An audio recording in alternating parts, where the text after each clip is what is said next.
탈북민이죠. 네, 박준건 의원 모시겠는데요.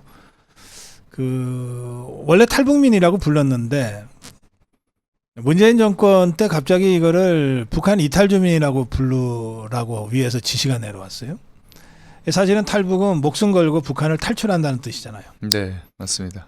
이탈 주민은 뭔가 좀 일탈된 사람들인 것 같은 느낌을 주거든요. 정상에서 뭔가 이탈한 그런 느낌을 주죠. 네, 그래서 이 문재인 종북주사파 정권이 이런 용어 하나하나를 쓸 때도 정말 야비하게 이 탈북민들을 모욕하고 그렇게 했다는 거를 여러분들 아셔야 됩니다. 그래서 지금 두 용어가 막 혼용되고 있는데 우리 자유파 국민들은 탈북민 이렇게 쓰시는 것이 현재로서는 이분들의 처지에 딱 맞는 용어다 이런 말씀을 제가 드리면서 박준건 의원 모시겠습니다. 의원님 어서 오세요. 안녕하십니까? 후보 때 여기 저희 고성우 TV에 나오셨댔는데. 네. 앵커님께서 저를 아마 방송 이런데 제일 처음으로 아마 불러주셨을 겁니다. 아 그래요. 네. 축하합니다. 늦었습니다만. 네. 우리 이제 국회의원이 되셨는데 오랜만에 나오셨으니까 고성우 TV 시청자들께 추석 덕담 겸해서 인사 한 말씀 해주세요. 네, 안녕하십니까 시청자 여러분. 제가 아마도 올해 2월인가 아마 처음으로 출연해서 인사를 드렸을 텐데요. 다시 한번 뵙게 돼서 너무 반갑고 또 이렇게 행복한 추석 명절에 또 다시 찾아뵙게 돼서 너무 좋다는 말씀 드리겠습니다. 모두들 행복한 추석 명절 되시기 바라겠습니다. 고맙습니다. 네. 예, 고맙습니다. 네. 이걸 이렇게 땡기실 수 있어요. 예. 북한에도 추석이 있다고 제가 아까 잠깐 설명을 드렸는데 네. 원래 김일성이가 없앴다가 72년부터 만들어 다시 했다 그러더라고요. 아, 제가 그 과거까지는 잘 모르겠는데요. 추석이 이제 우리 민족 최대 명절 아닙니까? 그런데 이제 북한에서는 김일성, 김정일의 생일이 민족 최대 명절입니다. 네. 그래서 이게 그 어떤 추석 명절, 민족 최대 명절이라는 그런 의미가 좀 많이 퇴색이 됐고 실제 공휴일도 좀 적게 주다 보니까 주민들에게는 그냥 묘소를 그러니까 그 성묘하러 가는 날 정도, 혹은 근처에 사는 가족들이 모두 모이는 그런 날 정도로 인식되고 있습니다. 연휴가 별로 없고 그냥 하루. 예, 하루 내지는 혹은 뭐 이틀 때에 따라서 조금씩 다른데요. 네.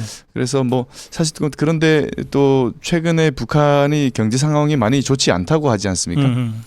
예, 그러다 보니까 이게 먹을 것도 별로 없어서 많은 사람들이 아사하고 있는 상황이다 보니 많은 북한 주민들에게 추석이라는 날이 좀 좀 상당히 부담스럽고 걱정이 되는 날이 아닐까. 그래서 이제 뭐 차례상도 준비해야 되고 하다 보니까 그 아이들 입장에서는 평소 못 먹던 음식을 먹게 돼서 좋은 날일 수도 있지만은 그걸 준비해야 되는 부모님들 입장에서는 좀 많이 걱정이 되는, 부담이 되는 날이 되겠다라는 말씀드리겠습니다. 북한은 뭐 도를 넘어서 마음대로 왔다 갔다 못 하잖아요. 못 하죠. 예, 무슨 여행 허가증을 받아야 되잖아요. 근데 이렇게 해서 그 친척 집이나 이렇게 갈 때 자기 먹을 쌀을 가지고 갑니까? 그러니까 꼭 그렇지는 않은데요. 예, 이제 뭐 친척집도 사실은 좀 잘 사는 친척집이라야 방문할 수가 있지. 내가 살고 있는 집보다 좀 못 살면 찾아가기도 좀 부담스럽죠. 왜냐면은 또 그 입이 하나 더 늘어나는 거니까. 그러니까. 네. 예. 그래서 많이 이제 걱정들을 하면서 다닙니다. 사실 뭐 도를 넘어 다닐 수는 없고 그래서 추석이라도 진짜 같은 도에 사는 사람들끼리 정도만 모이는. 네. 그 명절보다도 더 큰 북한의 이 기념일 국경일이 김일성 생일 4월 15일 그걸 태양절이라고 그럽니까? 태양절이라고 하는데 최근에 태양절이라는 말을 좀 지우고 있다고도 하는데요. 그럼에도 불구하고 여전히 이제 민족 최대의 명절로 세고 있는 걸로 알고 있습니다. 그날 무슨 돼지고기 한 점이라도 나눠줍니까? 당에서? 그것도 이제 북한 상황에 따라서 다르죠. 좀 약간 자금이 나눠줄 자금이 좀 있을 때는 뭐 약간 변한 고기라도 좀 나눠주고 상한 고기. 상한 고기죠. 그러니까 실제 이게 받아보면 좀 예. 냄새나고 그러기도 하거든요. 왜냐면 북한은 이제 보관 시설이라든가 유통 장비 이런 것들이 그러겠네요. 좋지가 않아서 음흠. 좀 이제 이동을 하다 보면 상합니다, 많이들. 음흠. 그리고 이제 어린 아이들에게는 이제 단과를 뭐 선물이라고 주는데 네. 최근에는 그것마저도 없어졌다라는 얘기가 있습니다. 네. 그 일반 주민들한테는 그렇고 그 네. 당 간부들한테는 뭐 김일성 생일, 김정일 생일날 이런 때는 당 간부들한테는 뭐 또 군 지휘관들한테는 뭘 좀 주겠죠? 좀 그렇죠. 이제 김정일이가 흔히 잘 하는 게 이제 선물 정치를 많이 하지 않습니까? 그래서 예. 당에 충성을 하거나 혹은 뭐 북한이라는 정권의 어떤 기여를 지대한 기여를 한 사람에게는 뭐 차도 선물하고 혹은 뭐 집도 선물하고 네. 네, 그런 게 좀 있습니다. 네. 그 김정은이가 지금 이 대한민국을 완전히 이 적대적으로 지금 관계를 딱 설정하고 통일이라는 걸 아예 다 지워버리라 그래서 그렇죠. 이 김정은이의 지시에 따라서 조직해서 활동하던 대한민국 안에 있는 이 종북 단체들 중에 통일자 네. 있는 단체는 다 해체돼 버리고 막 이랬어요. 아, 네. 예, 그 어떻게 보세요 지금 김정은의 이런? 저는 이제 이렇게 생각해 봅니다. 북한이 어떻게 보면은 통일이라는 것을 이제 지금 이번에 헌법에서도 이제 삭제할 것 같다라는 얘기가 있지 않습니까? 예. 헌법도 북한 헌법에서. 예, 북한 이번 최고인민회의를 지금 개최하고 있는데 이 과정에서 이제 헌법도 수정할 것 같다고 하고 그리고 대한민국을 동족이 아니고 이제 적대국이다라고 지정하지 네. 않았습니까? 저는 이 배경에 그 대한민국의 문화의 힘을 상당히 두려워하는 그 김정은의 두려움이 있다라고 보고 있습니다. 사실상 김씨 일가가 3대를 거쳐서 그 핵무기를 이제 손에 넣지 않았습니까? 네. 근데 이게 핵무기를 가지려고 했던 가장 큰 이유가 김일성이 그토록 이루고 싶어 했던 조카 통일을 네. 이루려고 이제 핵무기를 3대에 거쳐서 개발하고 이제 드디어 손에 넣었는데 네. 김정은 입장에서는 이걸 쓸 수 있는 형편조차가 아닌 겁니다. 이 핵무기를 활용할 형편이 안 되는 거죠. 지금 내부적으로는 한류와 싸우느라 정신이 없는 겁니다. 아, 그래요? 예. 네. 그래서 문화가 그 정도로 예, 문화의 힘이 엄청나게 큰 거죠. 그래서 이제 특히나 북한의 MZ 세대들, 청년 세대들의 의식이 굉장히 많이 변해가고 있다고 하는데 네. 김정은 정권을 지지하지 않는다라고 하는 비율이 50%를 넘었었다고 합니다. 올해 그래요? 2월에 오. 통일부가 발간한 북한 사회경제 실태 보고서에 그렇게 나와 있는데 실제로 이제 북한 MZ 세대들이 많이 변해가고 있고 그러다 보니까 한류를 차단하려고 법을 3개나 만들었습니다. 제가 이걸 한류 차단 3법이라고 부르는데 네. 뭐 반동사상문화 배격법, 평양 문화업 뭐 보호법, 청년교양보장법 이런 것들이거든요.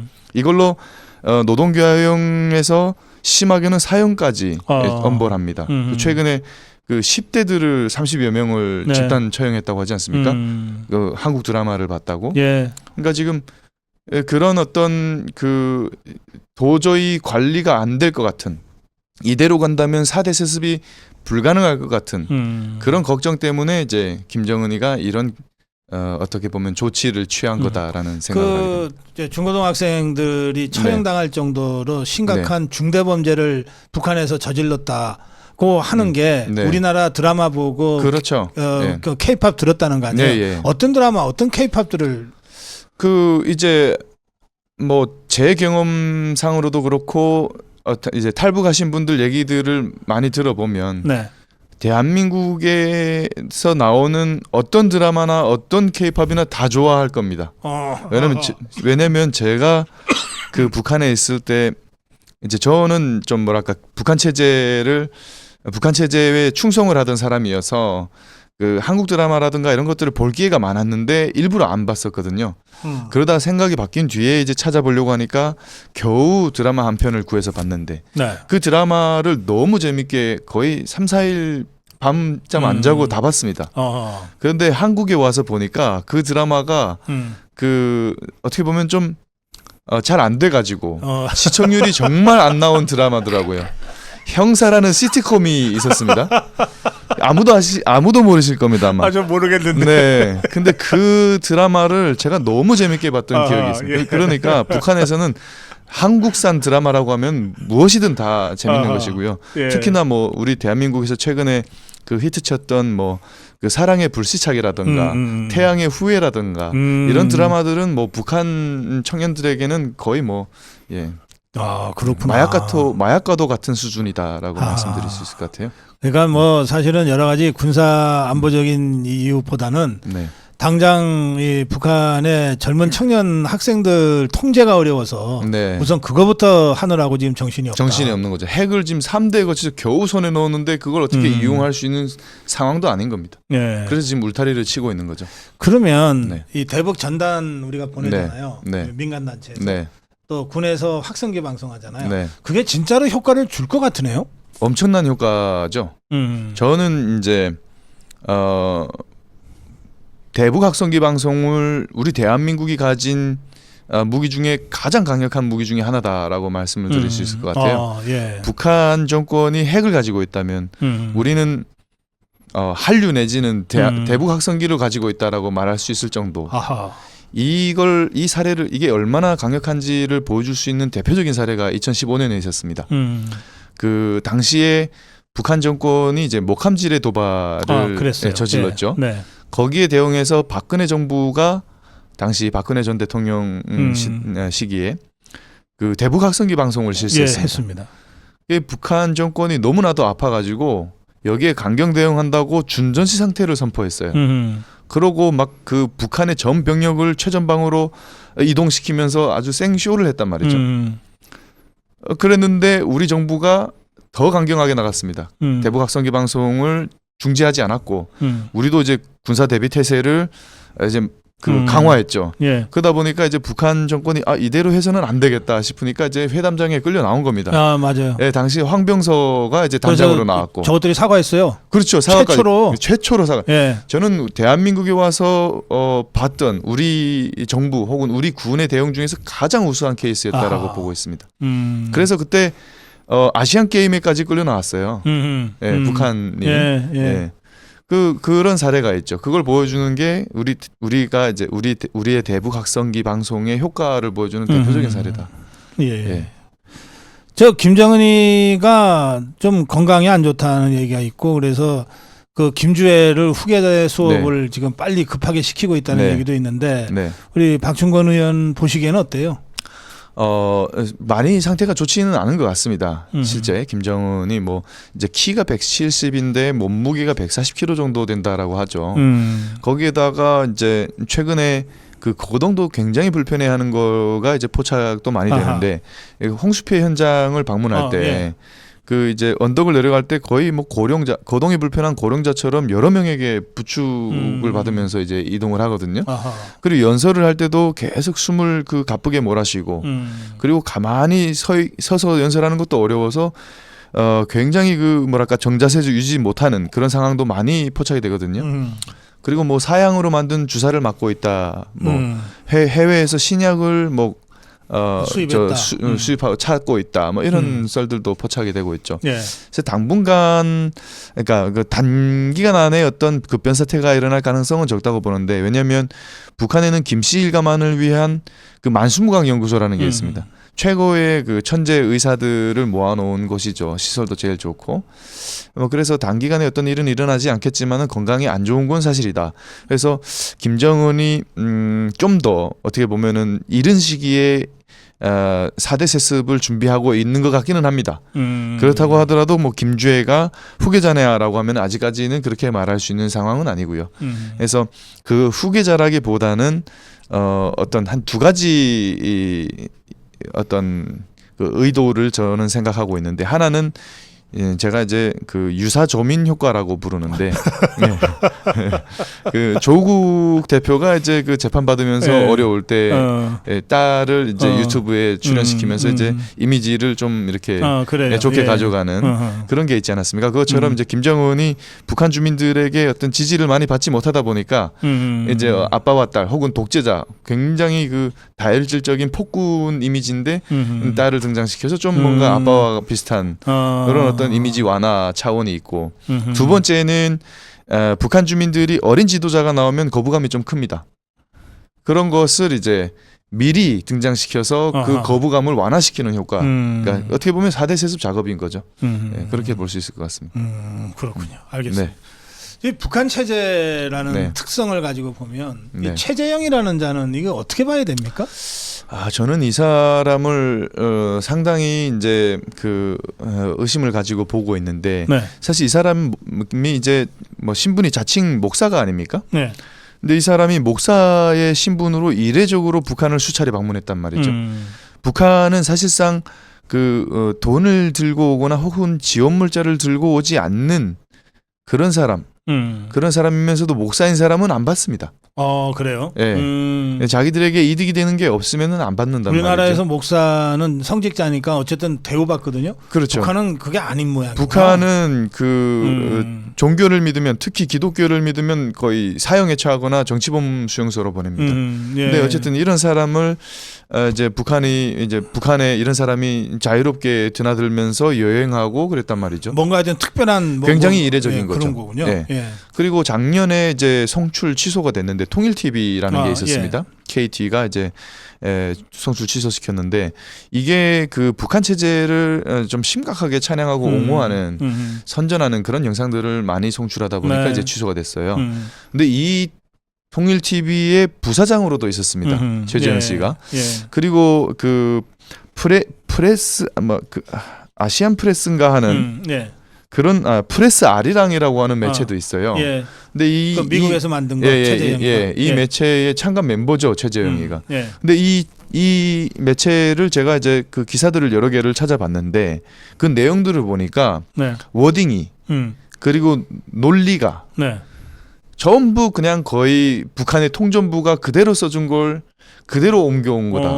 예. 완전히 북한 워딩입니다. 예. 북한에서 그 체제 선전에 사용하는 워딩들 그대로 가져왔고요. 네. 이런 차원에서 봤을 때 최재형 내지는 프레스 아리랑 측 사람들이 이게 북한 정권하고 소통하고 있는 게 아닌가. 네, 이런 합리적인 의심을 해볼 수 있을 것 박승건 같아요. 의원은 이제 네. 소통이라고 표현하셨는데 네. 북한과 소통한다는 거는 간첩으로 포섭이 돼서 북한의 지시에 따라서 움직이거나 네, 뭐 그런 거죠. 그런 거죠. 네. 네, 어디 감히 소통을 합니까? 네. 왜냐면은 기사 워딩이 그대로 거의 음. 북한 통전부가 써준 걸 그대로 옮겨온 수준입니다. 하여튼 네. 이게 보통 정상적인 상황은 아니다. 아주 그렇죠. 이례적인 경우다. 아주 이례적이죠. 이 최재형이라는 네. 자가 북한에서 이렇게 활동하는 것을 보면 네. 또 미국에서 활동한 걸 보면 네. 네, 알겠습니다. 이제 그런 자가 함정파고 김건희 여사를 함정에 빠뜨리려고 했단 함정 말이에요. 취재를 한 거죠. 네. 네.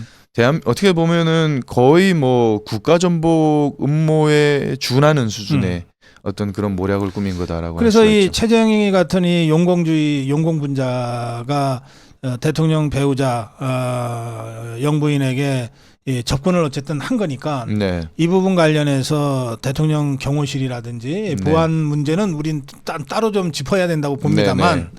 그러나 이건 기본적으로 이 최재형이라는 이 용공분자가 대통령 배우자 영부인을 함정에 빠뜨리려고 했고 실제로 네. 이 도둑 촬영까지 했다면 네. 국민의힘에서 네. 자꾸 김건희 여사의 무슨 처신이 어쩌니 저쩌니 하기 전에 네. 이 문제를 정확하게 인식하고 국민들한테 알려야 네. 되는 거 아니에요? 저도 그렇게 생각합니다. 실질적으로 이제 그런 부분들, 그러니까 우리 보수 정치인들이 어떻게 보면 좀 그런 부분이 있기는 합니다. 좀 이렇게 뭐랄까, 좀 많이들 이제 착하시죠.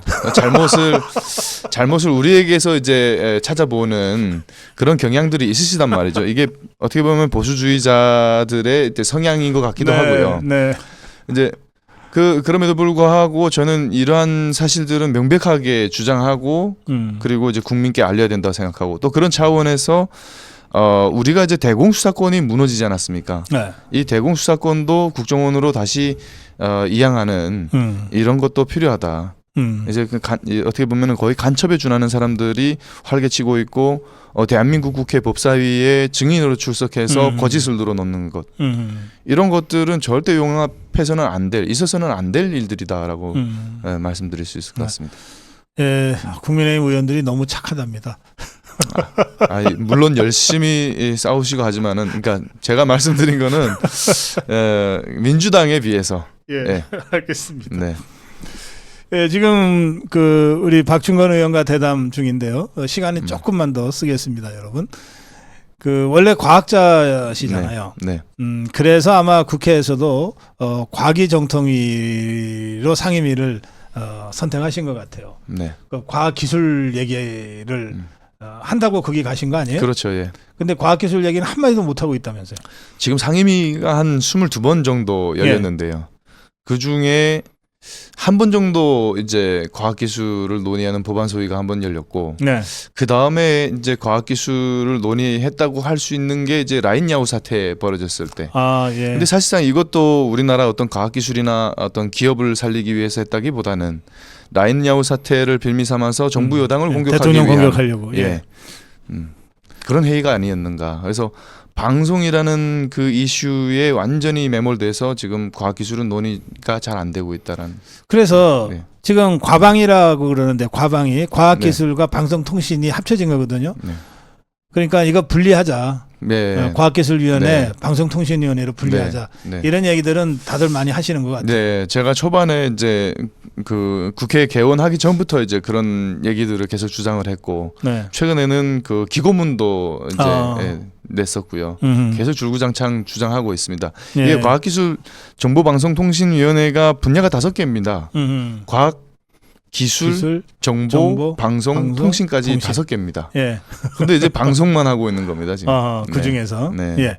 자, 그런데 이거 위원회 위원장이 최민희라는 자인데 이 자가 우리 박충건 의원한테 뭐 전체주의 국가에서 생활하다 보니까 민주주의 원칙이 잘 안 보이냐 뭐 이런 막말을 했어요. 네. 그 상황 좀 지금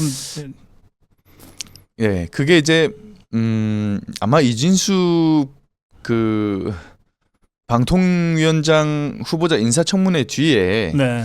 아마 있었던 일인 것 같은데요. 네. 이제 너무나도 이제 그 회의 진행을 뭐랄까 저 엉망으로 하고 있는 부분에 대해서 막 인신 공격이 난무하고, 그러니까 이진숙 방통위원장 후보자 인사청문회 바로 다음 네. 전체 회의였을 겁니다. 그래서 뭐 인신 공격이 난무하고 집단 공격이 난무하고 다른 생각 허용하지 않고 이런 부분들에 대해서 제가 야, 이거는 이렇게 가서는 안 된다. 대한민국 국회가. 네. 이런 거는 정말 북한에서나 볼 수 있는 거의 뭐 인민재판에 준하는 수준이다. 라는 생각이 들어서 이제 그 의사진행 발언을 통해서 그런 말을 했습니다. 제가. 예. 이거는 거의 인민재판 수준이다. 이렇게 가서는 안 된다라고 네. 한 부분에 대해서 이제 최민희 위원장과 뭐 김영 간사를 비롯한 여러 민주당 의원들께서 이제 발끈하신 겁니다. 네. 그래서 막 싸움이 붙었어요. 상임위장에서. 그 상황에 이제 저희 이제 일반 위원들은 마이크가 꺼진 상황이었고, 그래서 네. 고성을 지르면서 싸우고 있는데 그게 이제 방송에 잡히지는 않죠. 아하. 다만 이제 최민희 위원장께서는 이제 위원장이니까 마이크가 항상 온되어 있고, 예. 그 상황에 이제 저한테 그런 말씀을 하신 거예요. 전체주의 국가에서 살다 보니까 민주주의 원칙이 보이지 않느냐라고 이제 얘기를 하셨는데 저는 처음에 사실 그 얘기를 못 들었습니다. 막 싸우고 있는 중이어가지고 예. 뭔가 이상한 얘기를 들어서 이게 뭔가 싶어서 이제 속기록을 확인을 해보라고 했더니 이제 그런 얘기가 나온 겁니다. 그래요. 그래서 이거는 그대로 넘어가면 안 된다. 이거는 진짜 막 크게 싸워야 된다. 정말 사과를 받아내야 된다. 이런 생각을 하고 이제 준비를 하고 있던 와중에 갑자기 사과를 하신 거예요. 최민희가 먼저? 예. 아주 정중하게 사과를 하셨습니다.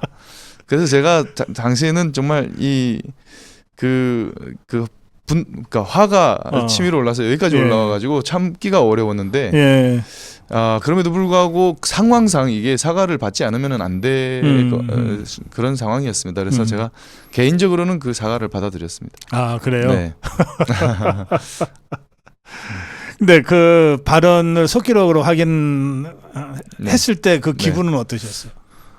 이게 도저히 어떻게 이 대한민국 국회에서 이런 말을 하실 수가 있을까?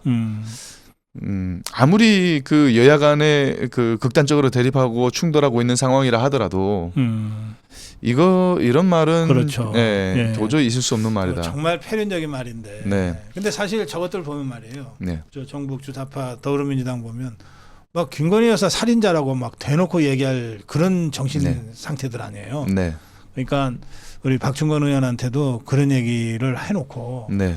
정치적으로 불리할 것 같으니까 사과는 했지만 네. 그 생각은 여전히 머릿속에 박혀 있을 거예요. 그렇죠. 그거는 뭐 제가 어떻게 알겠습니까만은 본인만 알겠죠. 네. 네. 네. 그래. 왜냐면은 이게 그 첫 번째가 아닌 게 과거 다른 말씀하신 대로 다른 네. 민주당 의원들도 탈북민이나 탈북민 출신 국회의원들에 대해서 뭐 변절자, 쓰레기 이런 네. 혐오 발언도 하셨고 그러니까요. 최민희 위원장도 그 발언이 처음이 아니었더라고요. 음. 그 2019년에 문재인 정부에서 이제 탈북어민 2명을 강제 북송한 일이 있었습니다. 네. 그때 최민희 의원께서 그런 말씀을 하셨대요. 언제부터 우리나라가 탈북자들의 인권에 이렇게 관심이 많았냐? 흉악 범죄 혐의로 북송된 탈북자 인권이 그렇게 중요하냐? 뭐 이런 취지의 얘기를 하셨다는 거예요. 예, 예. 그래서 어쨌든 뭐 그런 것들이 어떻게 보면은 일부 민주당 의원들의 DNA에 뿌리 깊게 박혀 있는 게 아닌가. 네. 그래요. 그때 그 강제 북송됐잖아요. 네. 그것도 눈 가리고 네.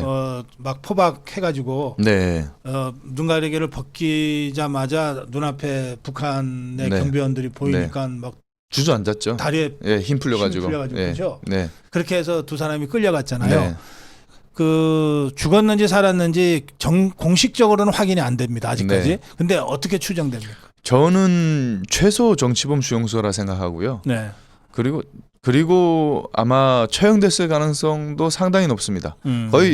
거의 죽는다고 보시면 됩니다. 그래서 문재인 정부가 그 당시에 그 한반도 평화 프로세스라고 해가지고 남북 간에 뭔가 평화적인 분위기를 만들어 간다라는 그 명목하에 어떻게 보면 김정은에게 그 제물로 바친 거다. 죽을 게 뻔한 사람들을 정치범 수용소도 죽은 거나 마찬가지입니다. 오히려 죽기보다 못합니다. 정치범 수용소는. 네. 네. 그런데 그거가 문재인의 지시 없이는 불가능한 일이잖아요. 절대 그렇지 않겠습니까? 그렇죠. 네. 그래서 저는 이 사건 관련해서는 문재인에 대한 수사 네. 그리고 사법 처리가 있어야만이 이 사건이 종결된다라고 네. 보는데 아직은 문재인한테 대한 수사가 지금 진행되고 있지 않습니다. 네. 네. 이것도 당시에는 좀 이제 중요한 이슈로 좀 이렇게 나오긴 했었습니다만은 지금 점점 잊혀져 가고 있는 게 좀 네. 안타깝습니다. 이러한 사건, 이러한 일들이 자유민주주의 대한민국에서 일어날 수 있는 일인가? 좀 정말 엄중한 일이라고 생각하고, 네. 예, 철저하게 조사 끝까지 해야 된다라는 생각하고 있습니다. 예, 알겠습니다. 우리 박충건 의원과의 대담 진행했는데요. 오늘 추석인데 어디 저 성면 못 가셨을 거 아니에요? 아, 예. 그걸 어떻게 하셨어요? 저는 뭐 대한민국에 와서 좀 많은 은사님들을 만나게 됐습니다. 그래서 예. 평소 바쁘니까 자주 찾아뵙지 못하니 이렇게 명절 연휴에 네. 이제 좀 찾아뵙고 네, 그랬습니다. 그 추석 이틀 전이 이산가족의 날로 국가가 네. 작년부터 네. 기념하고 있잖아요. 맞습니다. 그리고 또 판문점 쪽에 가면 또 망배단도 있고, 네. 예, 그렇게 해서 그 이산가족의 아픔을 잠시라도 서로가 위로하면서 지내는데요. 네. 예, 그분들께 또 많은 우리 탈북민들과 우리 대한민국 국민들께 우리 추석 맞이 이 박충건 의원의 덕담 한 말씀으로 오늘 대담 마무리하겠습니다. 우선 뭐 이제 제가 그 9월 12일 날 이산가족의 날에 이제 기념식에 참석했었습니다. 네. 그래서 이제 헌화도 했었고요. 묵념도 하고 왔습니다. 참 마음이 짠한 순간이었고 그리고 이제 우리 이제 시청자분들께 말씀을 이제 인사를 한번 드리면 또 제가 어떻게 보면 뭐 MZ 세대 정치인이어서 한번 MZ 세대스럽게 한번 인사를 드려보겠습니다. 네, 그러시죠. 네. 예. 이번 추석에는 정말 뭐랄까 결혼은 언제 하냐, 그리고 승진은 언제 하냐, 집은 언제 사냐 이런 말씀들은 좀 가능한 한 우리 부모님들께서 좀 아껴주시기를 부탁드린다라는 말씀을 드리겠습니다. 왜냐하면 용돈을 주면서 하게 되면 이제 조언이고 용돈을 주지 않으면서 하게 되면은 이제 잔소리다라는 말이 있지 않습니까? 그래서 우리 부모님들과 MZ 세대들이 모두 행복한 추석 명절이 되려면 이제 이런 말씀들을 좀 이제 가능한 아끼시는 게 좋겠다라는 말씀을 드리겠고, 그리고 이러한 이슈들이 이슈들이 전부 어떻게 보면은 우리 대한민국의 아주 첨예하고 예민한 민생 이슈들이고 정말 그 어떻게 보면 우리 사회의 어떤 그 큰 담론이라고 생각합니다. 그래서 제가 22대 국회에서 정말 이러한 우리 사회의 큰 담론들과 그리고 이런 민생 이슈들을 한번 해결하기 위해서 한번 열심히 일해보겠다는 말씀을 드리겠고, 우리 시청자분들 모두 행복한 추석 명절, 남은 연휴 행복하게 보내시길 바라겠습니다. 감사합니다. 네, 고맙습니다. 네. 박준건 의원의 아주 멋진 덕담이셨고요. 의원님 멋지세요. 파이팅입니다. 예, 이렇게 호응하시는 또 격려하시는 댓글들이 많이 올라오고 있습니다. 예, 박준건 의원님 고맙습니다. 네, 고맙습니다.